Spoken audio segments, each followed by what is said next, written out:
Il y a 30 ans, l'Europe se croyait à l'aube d'un siècle qui lui appartiendrait. La guerre froide était terminée, le continent se reconstruisait, s'unissait et rêvait d'incarner un troisième modèle entre l'impérialisme américain et la brutalité soviétique. Un modèle de douceur, de droit, de prospérité partagée. Aujourd'hui, en 2025, ce rêve se fissure et les chiffres sont sans appel. En 2025, l'Europe n'abrite plus que 10% de la population mondiale. Sa part dans la richesse mondiale est en recul constant. Et à l'horizon 2050, le continent ne représentera plus que 8% du globe.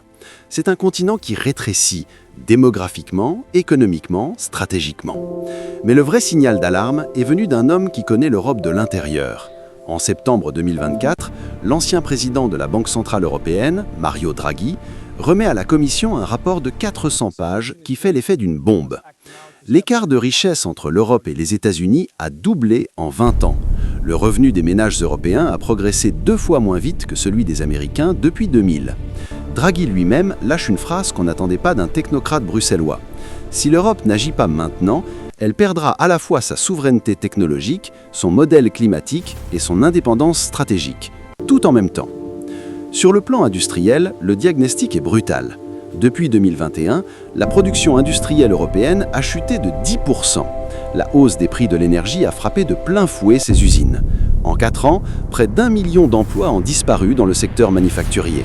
Un continent qui se voulait puissance économique est en train de se désindustrialiser au moment précis où le reste du monde se réindustrialise. La formule la plus cruelle résume une décennie de décrochage technologique en 6 mots. L'Amérique innove, la Chine réplique, l'Europe régule. Pendant que Washington et Pékin se disputent l'intelligence artificielle, les semi-conducteurs et la conquête spatiale, Bruxelles produit des normes. Des réglementations que plus de 60% des entreprises européennes considèrent comme un frein à leur propre développement. Mais le déclin économique n'est que la surface visible. La vraie fracture est géopolitique. Le retour de Donald Trump à la Maison-Blanche a tout changé. Il s'attaque au système international construit après 1945, remet en cause l'Alliance Atlantique et traite l'Europe comme un fardeau plutôt que comme un partenaire. Face à ce choc, le continent demeure dans le déni et la paralysie. Cette dépendance à Washington n'est pas nouvelle, mais elle est désormais exposée au grand jour. En février 2025, lors de la conférence de Munich sur la sécurité, la grand-messe annuelle de la diplomatie mondiale, l'Union européenne a été tout simplement écartée des négociations sur la paix en Ukraine. Le continent qui se rêvait arbitre du monde s'est retrouvé absent de la table où se décidait son propre destin.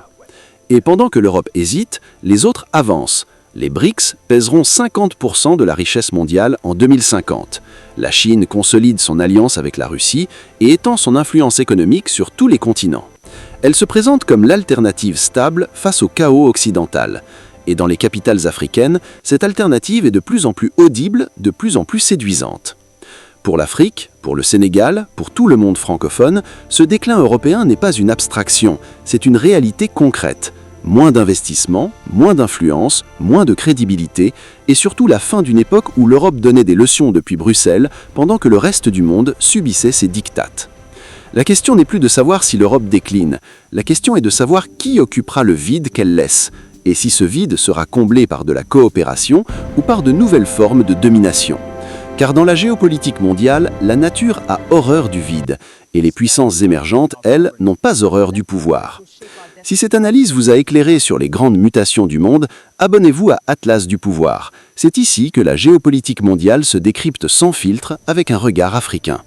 Likez cette vidéo, partagez-la autour de vous et dites-moi en commentaire, selon vous, qui va combler le vide laissé par l'Europe ? L'Amérique, la Chine ou l'Afrique elle-même ? Le débat est ouvert.